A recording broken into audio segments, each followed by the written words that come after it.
1절로 3절까지 페이지 수 1042면입니다. 1042면 이사야 61장 1절로 3절 같이 읽겠습니다. 시작.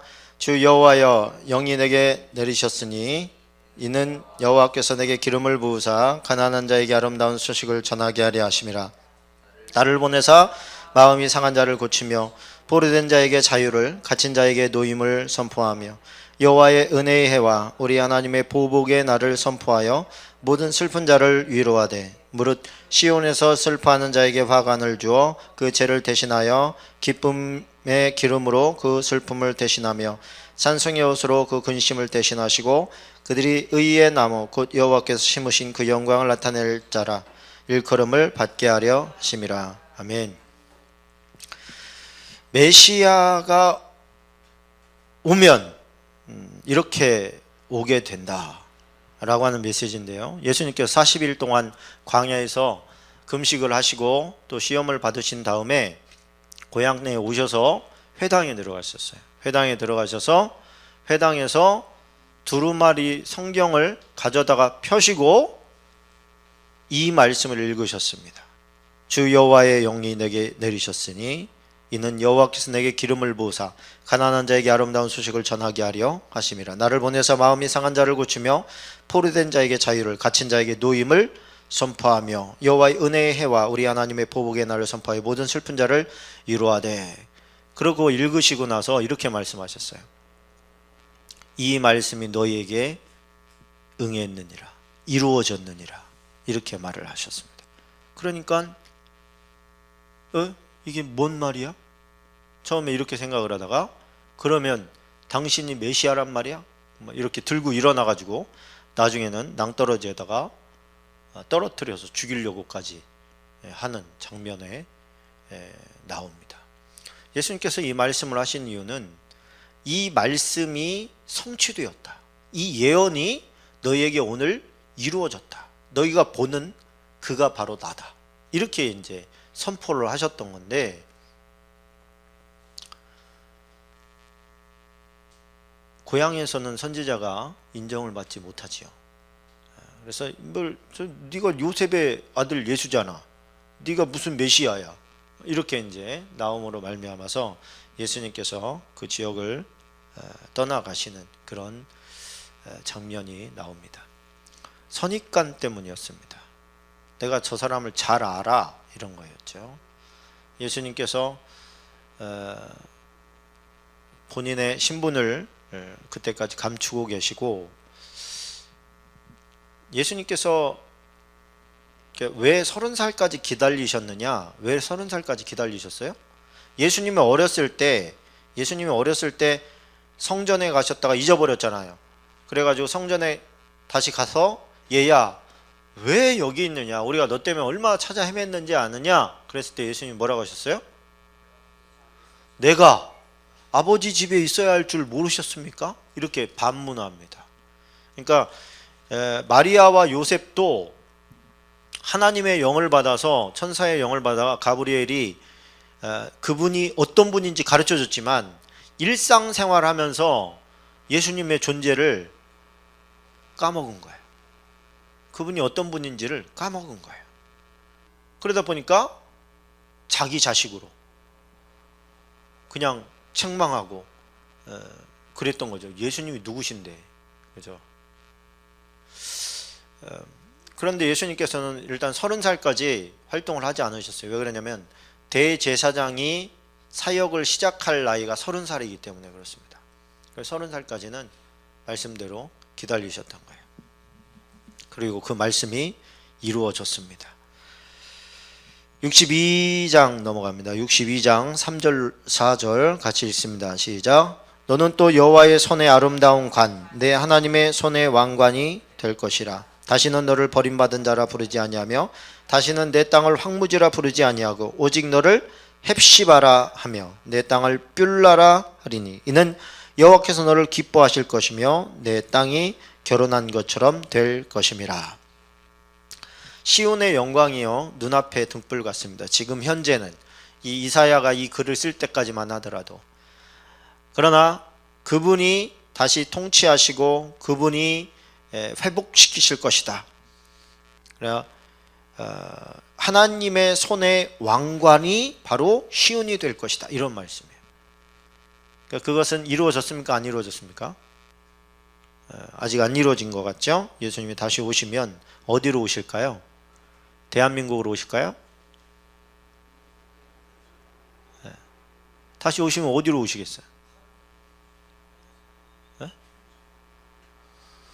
간 데로 오신다고 했으니까 어디로 오시겠어요? 이스라엘로 오시겠죠. 그런데 단지 모든 사람이 알 수 있도록 모든 눈이 그를 본다고 했으니까 예수님께서 예전처럼 마구간에 조용히 오시지는 않으시겠죠. 그때가 되면 어떻게 됩니까? 하나님의 영광이 이제 시온을 중심으로 해서 펼쳐져 나간다. 이런 말씀이에요. 그래서 예수님이 오시면 천국이 시작되는 게 아니라 예수님이 오시면 뭐가 시작돼요? 천년왕국이 시작되는 거예요. 그 천년왕국 시대에는 어떤 시대입니까? 육신으로 태어난 사람도 이 땅에 있고 영적으로 부활체가 된 사람들도 공존해서 살아가는 시대예요. 그 시대는.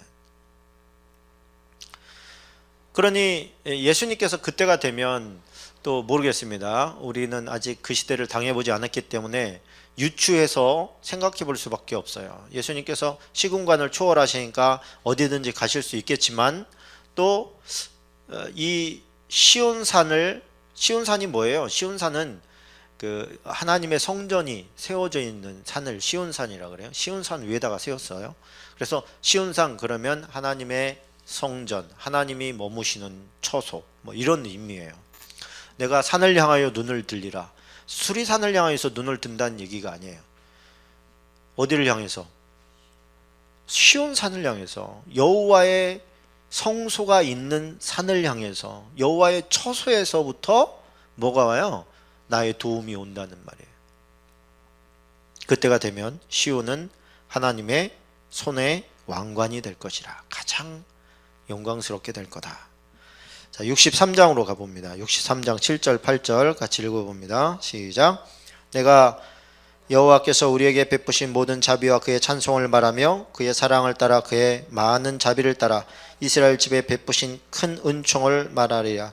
그가 말씀하시되 그들은 실로 나의 백성이요 거짓을 행하지 아니하는 자녀라 하시고 그들을 구원자가 되사. 이사야의 이제 고백입니다. 이것은 이사야가 하나님의 말씀을 받은 후에 자기의 마음의 감동도 이제 기록해 놓은 것인데, 이스라엘 그 유대의 반응하고는 상관없이 끝없이 하나님의 사랑과 은총을 선포하겠다, 이런 의지의 고백인 거예요. 우리가 누구를 전도하려고 하는데 저 사람이 나한테 반감을 가지고 있어요. 그러면 몇 번 정도 얘기할 수 있을까요? 영빈아, 누가 전도했는데 반감을 가지고 나한테는 하지 마, 딱 이렇게 하면 그 이후로 몇 번이나 할 수 있겠어요?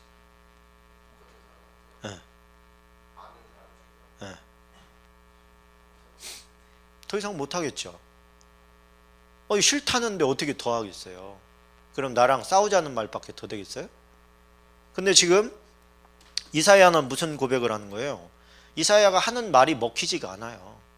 부인하고요, 손가락질하고 비난합니다. 그래도 어떻게 하는 거예요? 그들은 내 백성이다. 하나님을 섬기는, 거짓을 행하지 않는 의로운 백성이 되라고 나는 끝까지 하나님의 사랑과 은총을 선포하겠다, 증언하면서 다니겠다, 이렇게 고백을 하는 겁니다. 우리가 천국을 갔다 오지 않아서 어쩌면 조금 흐리멍텅하게 신앙생활 하는 걸지도 모릅니다. 한번 갔다 오면 완전히 삶이 바뀔 텐데, 우리는 아직 믿음으로 믿는 믿음밖에 없잖아요. 보고 믿는 믿음이 아직 아니니까. 그러나 이사야만 하더라도 하나님의 음성을 계속 듣던 사람이고 교제하던 사람이라 하나님의 마음이 이사야에게 들어간 것이죠. 닮은 거예요. 하나님과 이사야가 하나님의 말씀을 계속 듣다 보니까 겉으로는 하나님의 심판을 선포하고 이제 뭐 그 이사야가 66장까지 있는데 39장까지는 하나님의 심판을 계속해서 말씀하시고 39장 이후로는 뭐를 하나님의 회복을 계속해서 말씀을 하셔요. 그래서 이 성경의 메시지 구약 39권과 신약 27권이 너무 비슷한 것 같다. 이런 이제 말씀도 합니다. 하나님의 마음이 그 안에 들어가니까 하나님이 이 진짜 원하는 것은 심판이 아니구나. 우리가 생각할 때 구약은 맨날 죽인다, 죽였다, 심판하셨다, 진노하셨다 막 이렇게만 나오니까 하나님이 무슨 두려운 하나님, 무슨 뭐 완전히 히스테리컬 하나님 이런 하나님으로 인식하기 쉬운데 그렇지 않다는 거예요. 오늘 오전에 우리가 말씀을 나눴습니다만 하나님의 진심은 뭐예요? 그가 회복하고 돌아오기를 바라는 거예요. 그러나 네가 그 짓을 계속하고 있으면 나는 너를 멸할 수밖에 없다.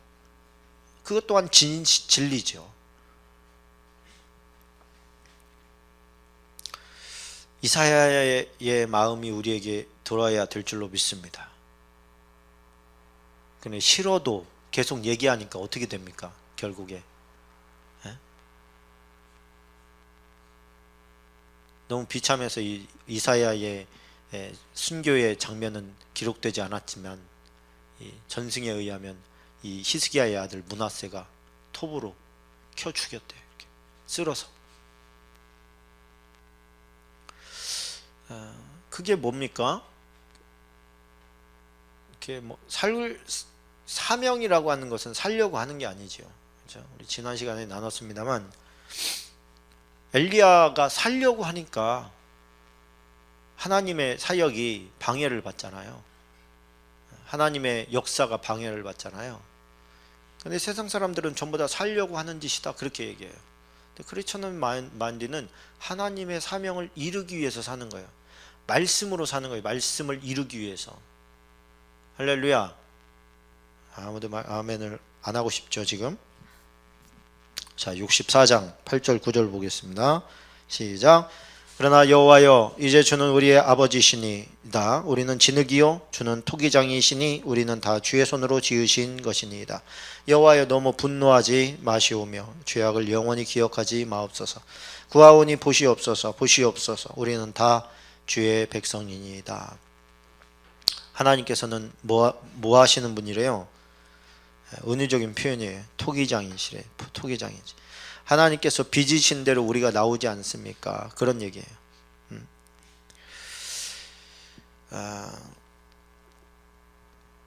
만들어 놓은 것에 대해서 불만족스럽다면 하나님께서 다 깨버릴 것이오지만 죄악이 아니라 주님의 백성, 자식이지 않습니까? 기준을 이런 질그릇이 아니라 하나님의 백성이 아닙니까? 하나님의 백성으로 봐주십시오. 질그릇은 어떻게 해요? 만들어 놓고 마음에 안 들면 깨버려요. 그냥 끝나는 거예요 그걸로. 그러나 사람이기 때문에 그렇게 할 수 없잖아요. 사람이지 않습니까? 하나님 보시옵소서 보시옵소서. 이게 뭐 이사야의 마음이 그대로 전달되는 거죠. 하나님께서 계속 심판을 말씀하시니까 그 어떤 가운데 중보자의 역할로서 하나님 깨버릴 질그릇으로가 아니라 하나님의 백성으로 봐주십시오. 하나님의 자녀 아닙니까? 하나님의 자녀가 아닙니까? 모세의 기도가 떠오르고 또 예수님의 기도도 떠오르지요. 예수님을 향해서 못을 받고 손가락질하고 침 뱉는 그들을 향해서 아버지여 저들을 용서해 주십시오. 저들이 알지 못해서 그렇습니다. 65장 17절로 20절까지 같이 읽겠습니다. 보라 내가 새 하늘과 새 땅을 창조하나니 이전 것은 기억되거나 마음에 생각나지 아니할 것이라. 너희는 내가 창조하는 것으로 말미암아 영원히 기뻐하며 즐거워할지니라. 보라 내가 예루살렘을 즐거운 성으로 창조하며 그 백성을 기쁨으로 삼고 내가 예루살렘을 즐거워하며 나의 백성을 기뻐하리니 우는 소리와 부르짖는 소리가 그 가운데서 다시는 들리지 아니할 것이며 거기는 날수가 많지 못하여 죽은 어린이와 수완이 차지 못한 노인이 다시는 없을 것이라. 곧 백세에 죽은 자를 젊은이라 하겠고 백세가 못되어 죽는 자는 저주를 받은 자이리라. 이 얘기가 무슨 얘기예요? 곧 새하늘과 새 땅을 창조하는 때가 언제예요? 근데 죽기도 한데, 새하늘과 새 땅을 창조하는데 죽기도 한데, 그곳에서 무슨 얘기예요? 주님이 재림하실 때 되어질 일들을 말하는 겁니다. 천년왕국 시대예요. 소위 천년왕국 시대인데, 그때는 여기서 죽는, 백세가 못되어 죽는 자는 저주를 받은 자, 그 얘기는 무슨 얘기예요? 죽는 사람도 있다는 얘기예요. 천국에서는 죽는 일이 없어요. 근데 여기서 죽는 일이 있는데 백세도 못되어서 죽는 사람은 저주를 받은 거다. 그러니까 백세에 죽는 자를 젊은이라 하겠다, 이렇게 말하는 거예요. 그러니까 천년왕국 시대에는 인간의 수명이 어떻게 된다는 얘기예요? 기본적으로 많이 늘어난다는 거예요. 하나님께서 이 천지 만물을 뭘로 지으셨습니까? 말씀으로 지으셨죠. 말씀으로 지으셨으면 하나님께서 다시 이 땅을 리셋하실 때에, 다시 원상복귀 하실 때에 어려운 일일까요? 어려운 일은 아닐 거예요. 인간의 기준으로 보니까 너무너무 어려운 일이지만 하나님께서 하실 때는 그게 그닥 어려운 일이 아닐 것입니다.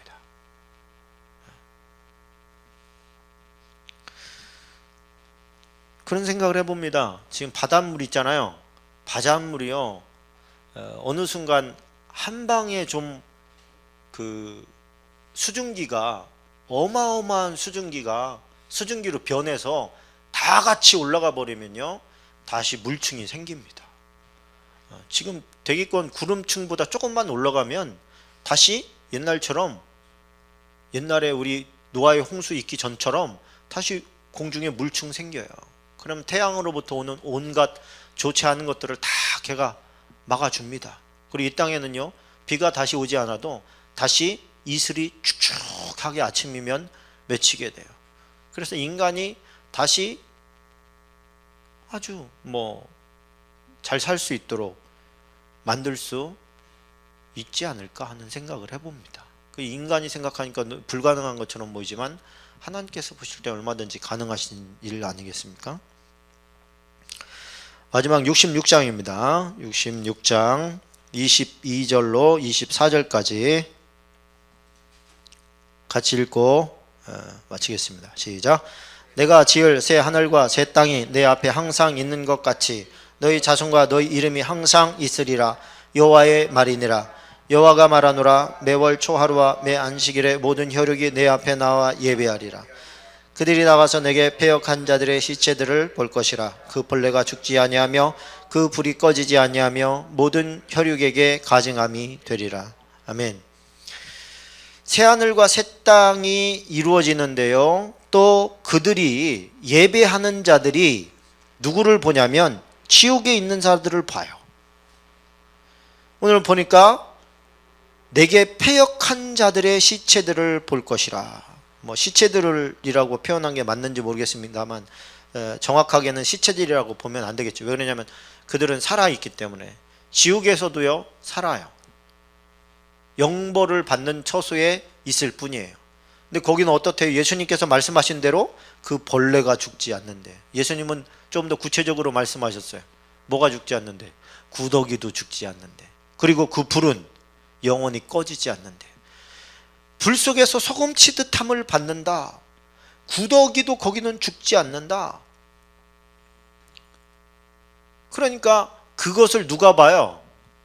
구원받은 백성이 그걸 보는 거예요.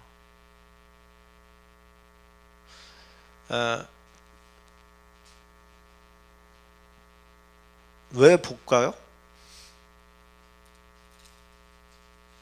보면 어떤 마음이 들까요? 영빈이, 보면 어떤 마음이 들 것 같아?